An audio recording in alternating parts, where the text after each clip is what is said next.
आज की हत्या में क्या रोल है भैया मेरा कोई रोल नहीं है। आप लोग जाके पता कर सकते हैं। सौम्या जितना कह रही है कि मेरे भाई कॉल मैसेज करके धमकी देता था, आप लोग जरूर पूछिएगा कि वो कॉल और मैसेज अगर दिखा देगी मैं पूरा जिम्मेदारी अपने ऊपर ले लूंगा। और कह रही थी कि आजाद को मैं ना उसको परिवार को कभी देखा हूँ, ना उसको कभी देखा हूँ, ना उसके जो मरा है ना उसको कभी देखा, ना तो वो लोग हमको कभी कौन मारा है देखे। उसको? आप लोग पता कर सकते, प्रशासन पता करे, मेरा जिम्मेदारी है। नमस्कार, मैं हूं शीतला तिवारी और हमारे साथ वरिष्ठ पत्रकार भालचंद पांडे जी हैं। आज पांडे जी से हम जिक्र करेंगे जौनपुर के उस घटना के बारे में जो कि तहलका मचा दी है, यानी पूरे उत्तर प्रदेश में सौम्या बिंद यानी दूल्हा कांड। जो उस दूल्हे के बारे में आप खूब जानते हैं कि शादी के लिए गाड़ी से सज धज के जा रहा था और कुछ अताई लोग, कुछ अपराधी लोग जो है वहां पहुंचते हैं, ताबड़तोड़ फायरिंग करते हैं, दूल्हे की रास्ते में ही मौत हो जाती है।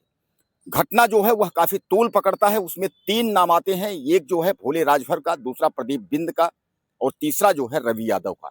सबसे मुख्य नाम जो है प्रदीप बिंद, जिसकी अगुवाई में यह हत्या हुई। उसके बाद जो है भोले राजभर का नाम आता है, फिर रवि यादव का।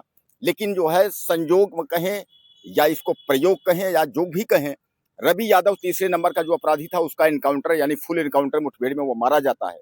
और उस वक्त के दौर में भी जो है एक जो पंचायत राज मंत्री ओम प्रकाश राजभर है, उनका जौनपुर दौरा होता है। उसके बाद जो है भोले राजभर की अगर हम बात करें तो भोले राजभर की भी स्थिति यही थी कि मंत्री के दौरा में सरेंडर हुए। और तीसरे जो है प्रदीप बिंद भी जो है अभी हाल में यानी एक दिन पहले जो है उसने भी सरेंडर किया। और कहते हैं कि एक मंत्री संजय निषाद का भी प्रोग्राम वहाँ था जौनपुर में, और उनके जो है प्रोग्राम के दरमियान में उसने भी सरेंडर किया। यह जो बदमाश थे, यह 1-1 लाख रुपए के हत्यारे बदमाश थे। अब सब सरेंडर कर दिए। अब सबसे बड़ा सवाल यहाँ ये है कि आजाद बिंद जो है दूल्हा, उसकी बहन सौम्या बिंद का यह पहले ही कहना था कि रवि यादव का जो कि ज्यादा भूमिका नहीं थी, तीसरे नंबर का अपराधी था, उसको जो है मार दिया गया क्योंकि वो यादव था। अब उसके बाद जो है ये बिंद और राजभर जो है इनको बचाने में सरकार के मंत्री लगे हुए हैं। तो ये बहुत बड़ा पांडे जी ये आरोप है। और आरोप के अलावा जो है कहीं न कहीं सौम्या बिंद जो कह रही है कि जो है ये मंत्री आए तभी उन लोगों ने सरेंडर किया, तो कहीं न कहीं यह भी बात दिख रहा है। क्या ये संयोग है या ये प्रयोग है? क्या लगता है आपको? देखिए तिवारी जी, ये मैटर जैसे जैसे आगे बढ़ रहा है, ये हत्याकांड का प्रकरण जैसे जैसे समय बीत रहा है, इसमें नई नई कड़ियाँ जुड़ती जा रही हैं। अभी देखिए पहले तो भोले राजभर का सरेंडर होता है, उसके बाद ठीक उसके 10 से 15 दिन बाद जो है वो प्रदीप बिंद का सरेंडर होना होता है। अब देखिए इसमें जो मुख्य आरोपी था रवि यादव नहीं था, मुख्य आरोपी कौन था? प्रदीप बिंद था। और उसके बाद उसका साथी जो था वो था भोले राजभर। रवि यादव तो समझ लीजिए कि वो भी अपराधी था, ऐसा नहीं है पाक साफ था, लेकिन एक मुख्य अपराधी नहीं था। लेकिन यहाँ जो देखा जा रहा है इसमें या तो कहें कि रवि यादव की पकड़ उतनी मजबूत नहीं थी, पारिवारिक पृष्ठभूमि बहुत अच्छी नहीं थी, इसलिए मारा गया, अब उसका इनकाउंटर हुआ। अब चूंकि जो इशारे हैं इस समय या लोगों की जो प्रतिक्रियाएं आ रही हैं सरेंडर के बाद, वो यही है कि यहाँ पर प्रदीप बिंद भी ठीक ठाक परिवार से था और एक पार्टी से जुड़ा था, और चूंकि उसके पार्टी के नेता जो है इस समय राज्य में मंत्री हैं, उनका प्रभाव दिखा और वो भी सरेंडर कर गए। लेकिन यहाँ तिवारी जी एक प्रश्न ये उठता है कि मरने वाला आजाद बिंद भी उसी समाज का था, तो क्या संजय निषाद जी का उससे कोई संपर्क नहीं था, या संजय निषाद जी क्या उस जात को अपना जात नहीं मानते थे? यहाँ तो प्रश्न ये भी उठेगा ना। और दूसरी चीज ये है तिवारी जी, अभी जो सौम्या बिंद ने अपना जो अनशन खत्म किया उसमें उसको आश्वासन दिया गया एसपी और डीएम द्वारा कि जो उचित कार्यवाही होगी हम करेंगे। अब यहाँ प्रशासन को कहने के लिए हो गया कि ठीक है चलो ना गिरफ्तारी सही है, सरेंडर ही हो गया, अपने आप को सरेंडर कर दिया कोर्ट में और उसकी गिरफ्तारी दिखा दी गई। अब इसमें तो कहीं ना कहीं गवर्नमेंट अपना सीधे सीधे जो कार्रवाई करने वाली प्रक्रिया है वो तो दिखाई पड़ रही है कि उस नहीं पुलिस गिरफ्तार कर पाई, सरेंडर ही सही, लेकिन वो जेल के कानून के शिक्से में आ गया, जेल भेजा गया।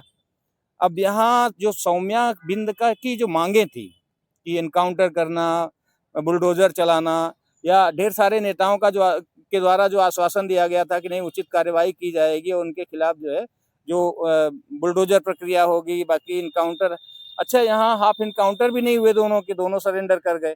अब यहाँ पुलिस के ऊपर भी प्रश्न चिन्ह उठता है कि पुलिस जानबूझ के तो कहीं सरेंडर नहीं करवाई, क्योंकि पुलिस के ऊपर भी दबाव था इस केस को क्लोज करने का या केस को जो है वो सॉर्ट आउट करने का।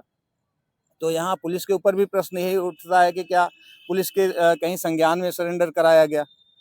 अब आने वाला समय बताएगा कि इनके खिलाफ जो साक्ष्य हैं, चूंकि अभी कुछ लोग कह रहे थे, हालांकि पुलिस में भी कुछ अंदर खाने कहीं ये सुगबुगाहट थी कि जो प्रदीप बिंद है हत्या के दिन कहीं बाहर था। अगर वो बाहर था तो फिर तीसरा हत्यारा वो कौन था जिसने हत्या किया?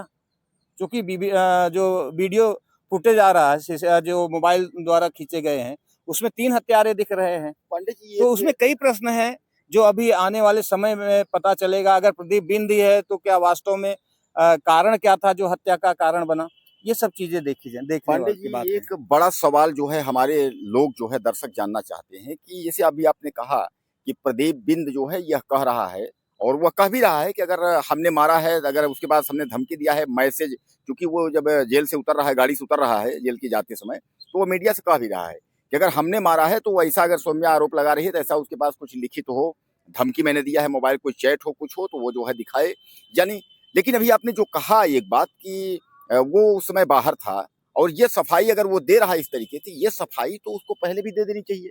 आखिर इतने दिन वो फरार रहना, उसके ऊपर इतना जो है 25,000 से 50,000 और 1 लाख तक का इनाम का बढ़ जाना, इतने दिन गायब रहना, अब उसके बाद जो है संजय निषाद चूंकि मंत्री का वहां पहुंचना, उसके बाद वहां सरेंडर करना, यानी ये सब पूरा जो दारोमदार जो किला है, ये कुछ समझ नहीं आ रहा है कि मतलब अगर फिर अपराधी अगर कोई दूसरा है तो फिर आखिर यह व्यक्ति इतने दिन गायब कैसे था?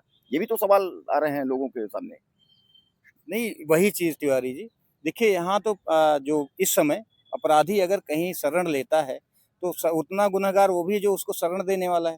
तो क्या वास्तव में अब इस समय पुलिस ये काम करेगी? पहला तो प्रश्न ये उठता है कि जिसने उसको शरण दिया क्या उसकी छानबीन करेगी, उनके खिलाफ भी कोई कार्रवाई पुलिस करती है?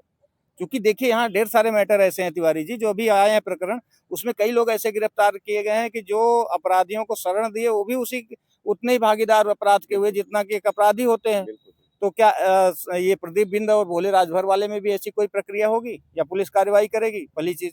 और दूसरा चीज जो अभी आपने जो मुद्दा उठाया एक कि क्या वास्तव में जो इतना दिन भागा रहा, फरार रहा, उसके पीछे क्या रीजन रहा? तो देखिए ये एक तो ये बहस हो सकता है कि इनकाउंटर कर दिया जाएगा, ये चीजें हो सकती हैं। क्योंकि देखिए सफाई देना और होना दोनों में बहुत अंतर है। जो उसमें मोबाइल में दिख रहा है तिवारी जी, 3 शूटर ऑलरेडी उसमें बाइक पे दिख रहे हैं, तो क्या उसमें अगर ये बता रहा है कि हम नहीं थे तो था कौन? और दूसरी चीज जो परिवार वाले आरोप लगा रहे हैं तो निराधार तो आरोप लगेगा नहीं, ठीक है। और तीसरी चीज है कि अगर प्रदीप बिंद नहीं था तो फिर उसमें कोई नहीं रहा होगा, ये भी सभी कह सकते हैं ना। जो इनकाउंटर किया गया रवि यादव का, वो भी तो कह सकता है मैंने फालतू में मुझे मेरा परिवार वाले आरोप लगा सकते हैं कि वो नहीं था, उसका इनकाउंटर जो है गलत ढंग से हुआ। अब आरोप लगाना और उसको जो है मतलब सफाई में अपने कहना कि मैं नहीं हूँ, ये दोनों अलग अलग है। हर अपराधी यही कहता है कि मैं नहीं था और मेरे द्वारा अपराध नहीं किया गया। बहरहाल मैं आपको बता दूं कि जौनपुर में पिछली भी एक हत्या हुई थी अनुराग यादव मामले, उसमें भी एक मंत्री का नाम आया था कि मंत्री का दबाव जो है यानी जो है सत्ता पक्ष का दबाव, यानी एक मंत्री का अनुराग यादव के हत्यारों के तरफ से है, यानी उधर से। उसमें भी मामला न्यायालय में धीरे धीरे करके ठंडे बस्ते में हो गया, ना बुलडोजर चला ना कोई कार्रवाई हुई।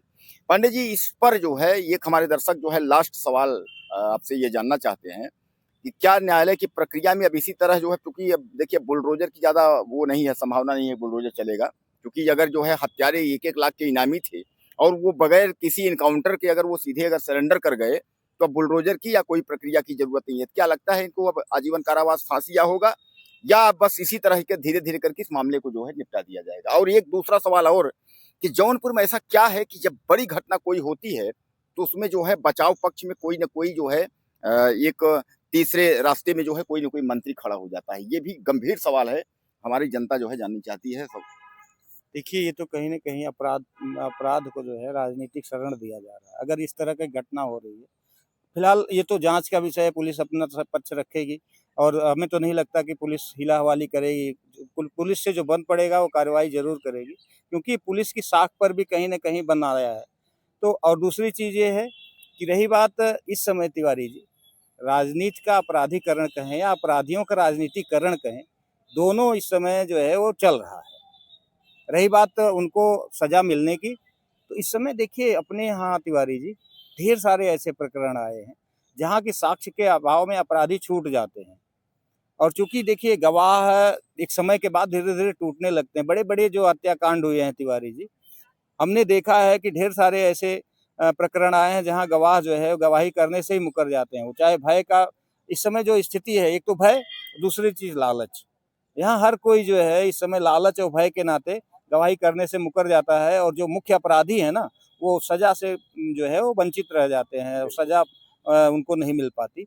और यही कारण है कि धीरे धीरे जो अपराध बढ़ रहा है तिवारी जी, यही सब कारण है कि अपराधियों का मनोबल धीरे धीरे बढ़ जाता है। तो आने वाले समय में बताएगा ये कि क्या वास्तव में अपराधियों का इस तरह से जो बढ़ रहा है प्रचलन, ये बढ़ेगा या फिर इस पर जो न्याय का अंकुश है वो लग पाएगा।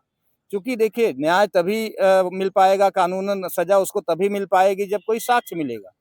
साक्ष्य के आधार पर ही कानून जो है उसको सजा दे सकती है। लेकिन अगर साक्षी ही मुकर जाएगा तो फिर कानूनन उसको सजा मिलने का कोई बात ही नहीं रहती है। तो बहरहाल दोस्तों, आपने देखा कि ये थी जो है दूल्हे हत्याकांड मामले में नया अपडेट जो है। अब आप लोगों को क्या लगता है कि सौम्या को न्याय मिल पाएगा या नहीं? ज़्यादा से ज़्यादा मैसेज करिए और चैनल को सब्सक्राइब करें। अगले वीडियो में